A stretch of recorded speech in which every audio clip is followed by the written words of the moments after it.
Good evening. Welcome to the Night Owl. Happy summer.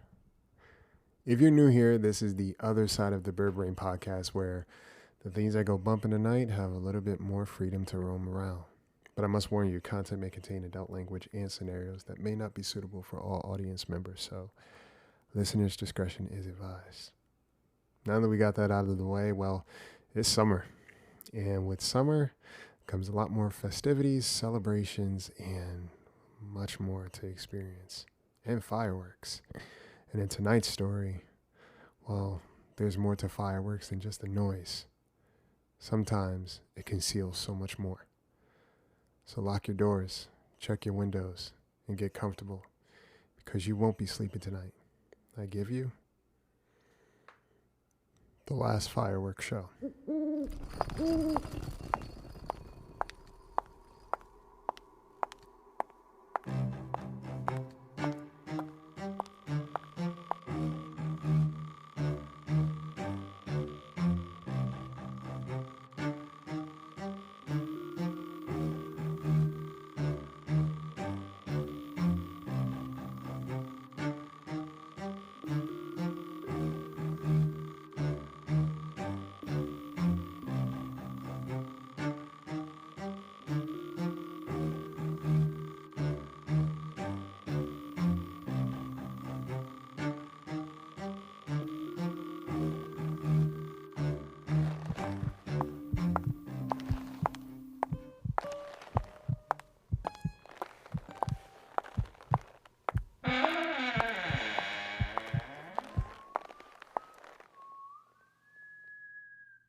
When summer comes around, everyone is out and about, avoiding home whenever possible.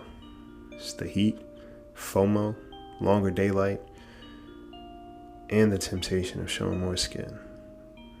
It's all too tempting. And of course, people love fireworks. I mean, who would have thought? There's something about loud noises and bright lights that captivate us. Much like the insects we often look down upon. And it's mesmerizing. It's alluring. It's deafening. This year, there was a year I decided to host a get-together and play a murder mystery game. I always create the stories and characters for these games. My friend usually gets annoyed with me because in the past, I left things open-ended with multiple possibilities and endings. So he demanded more detail this time, something more concrete for his peace of mind. So I obliged. I told him I'd do my best, and my best meant making it one of the best pieces of work. Around this time of year, I prefer being as close to home as possible for big events like this. It feels safer. It's less to worry about, less to go wrong, more control over the environment, and no real danger. What people love about fireworks, I actually fear. And I have a reason for it. Since I was a kid, there was this carnival I always went to growing up. During this time of year, they'd always have a huge event. Food vendors, amusement rides, performances, paint your faces, you name it. It was so big that half the town would be blocked off, and people would travel from out of state and across the country to attend. And the main event was always the fireworks show. People packed in like sardines, and if you were to fly overhead, you'd see one side of the town filled with dots smushed together, and the other half of the town dark, empty, and quiet. And while everyone was distracted by the colors, lights, and noise, it left opportunities for darker things. They stopped that event after 1 year. It didn't reach big news because we couldn't afford that kind of publicity. But people talked, things leaked. But it was only speculation. There was no real evidence because there were no witnesses. But my buddies didn't need to know the full details. I mean, it was a long time ago anyway. I had to focus on this damn party. I already knew what the story would be. The scenario would be a movie night. A couple goes on a date to a drive-in movie theater, and by the end of the night, cars pull out, and there's their car. Bodies positioned as if they fell asleep. But usually, you wake up from sleep. This couple didn't. And the suspects are a few people who were also in attendance. The roller skate waiter, the ticket usher, a couple patrons, and the jealous ex. That was the story. And everyone at the party tonight had a role to play. And they had to guess who was who. My friends loved these games, and sometimes it got heated, but we still enjoyed it. So I prepped the food, prepped the space. I turned off the news and just put on a podcast about some unsolved mysteries just to get into the spirit. Two of my friends texted they'd be running late, but on their way nonetheless. So I put out the spread of food and I just waited. Seems like some people were starting their fireworks early. I mean, it was getting close to sunset, so it made sense. What's funny, as loud as the pops were, I thought I heard someone scream. Just like when I was a kid. But I couldn't be sure since it was so loud. My friends started slowly showing up, and they all came dressed in the theme of the story. And since it was a horror movie, the victims in the story were going to, everyone wore costumes. And the kicker was everyone had to be in character, so you didn't know who was who. And they all wore masks. So all we knew of one another was our voices, until the game was over. That night there'd be a total of 15 of us. And it seemed like we were all here except one, but I wouldn't fully know for sure until after. Everyone arrived, we all sat down and got right into it. It was quiet, it was ominous, and we really got ready to play.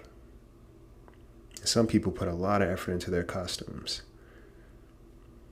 I dimmed the lights, I switched off the podcast, and we started. So, what happened that night? I was playing detective in this game, and my friends were good liars, and that scared me a little bit. At one point, we forgot that it was fireworks going, and every now and then we'd hear a pop, a loud explosion, and a bright light. I jumped a few times, I'll admit it. And I had glass windows so the light would illuminate the faces of everyone sitting around my living room. I did feel like I was meeting my friends for the first time that night. But strangers who may have actually killed someone. People were guessing, people were making good guesses, and blame was being thrown, and we went late into the night. Well, I think the roller skater did it because it was a crime of passion. Imagine seeing someone you couldn't get be taken by someone you couldn't stand. The horror, a friend said. But what about the dude with the muscle car next to them? Maybe an old school rival, and he didn't like the guy. Or maybe he did like him. He could have had his own crush, another friend responded. True. That's true. I watched these guys go at it as the fireworks did their thing in the background. But wait, what about... Then boom. I jumped. My friends jumped. And I don't know why this one going off made my heart jump so bad. And I saw the eyes around the room go wide. We all got scared on that one. Are we sure that was a firework? Maybe the world is in and outside. A friend of mine tried to make light of it. And we all thought we heard a faint scream. I got it. It was the boyfriend. How? He was dead too. Wait, was he? The detectives found 2 bodies slumped over in the car. Yeah, 2 bodies, but it doesn't mean that it was the boyfriend. It could have been someone else. They were right. it was someone else. Someone else there the whole time. See, the boyfriend hid in the back seat. He took out the girl, and when someone came back to check, well, he got them too. You always throwing a curveball. Hey, it's what I do. The game ended there. We hung out for a little as people slowly started to leave.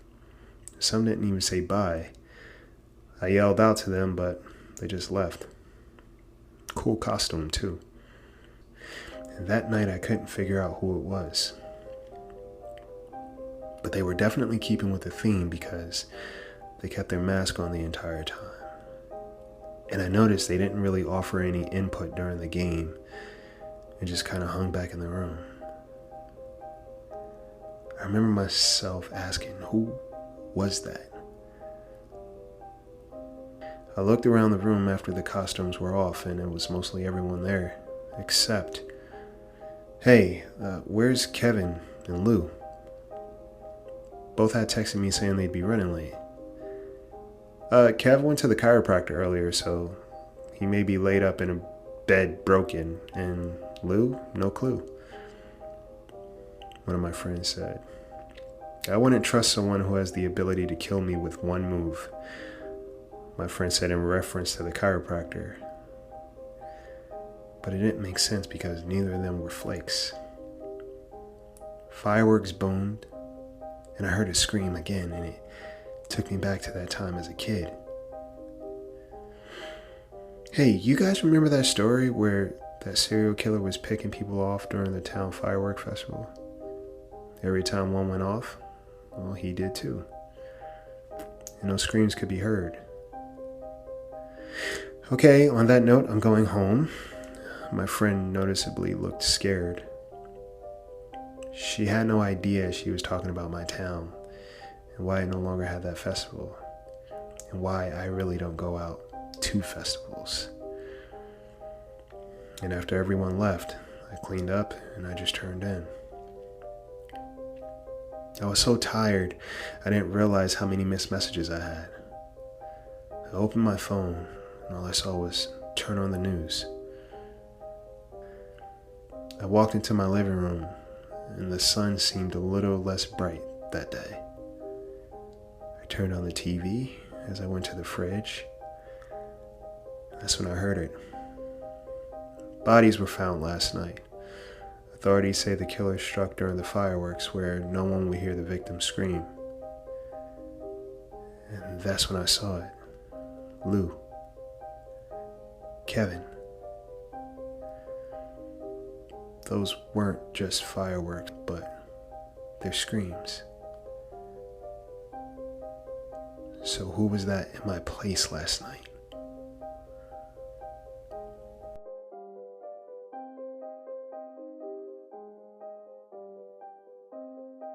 So there you have it. Stay tuned for another story to keep you up at night. But in the meantime, leave a comment, leave a review, tell people what you like about this podcast. It goes a long way and it's definitely appreciated. In the meantime, take care of yourselves, take care of each other, sleep tight.